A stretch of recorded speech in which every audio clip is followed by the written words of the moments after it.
Hi there and welcome back. Dan again from CleanGuru. And today I just wanted to talk about expenses. And can it ever be a good idea to actually spend more than your competition in a certain category of expense?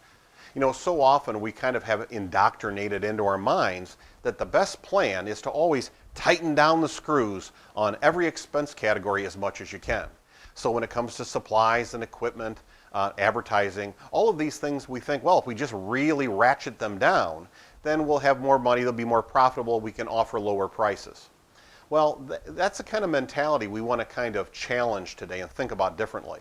You know, when I was a young guy, one of my first jobs was working at a department store, and eventually I became the operations manager for a department store. So I didn't work on the merchandising side, I worked on the operations side. So I was in charge of things like the hiring and the payroll and the scheduling and security and safety, all those kinds of operational things.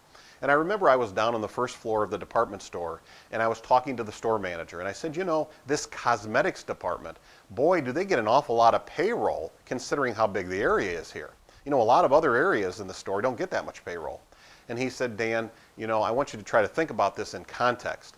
This cosmetics area really brings in great sales and great profit for our company. So the payroll that we spend, while it might seem higher, in the context of the sales and the profit is still very reasonable. It's a good value. And I always try to remember that. In cleaning, it can be the same way.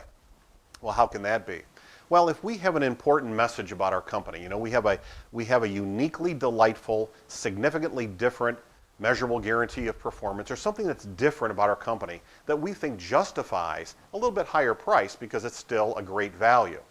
Well, if we spend more than our competition on advertising and we get interest where companies raise their hand and we're able to tell them our story about why we're different and we land some of those jobs, well, the sales and profits that come from those additional jobs can more than justify the additional advertising dollars that we spend. Again, all of these things depend on looking at them in context. So that's the message for today. Sometimes spending more on equipment, professionalism, advertising to create value to attract new business, sometimes that new business can justify outspending our competition. Something to think about. Hope it helps. Hope you have a great week. Until next time, remember that you can do this. You really can.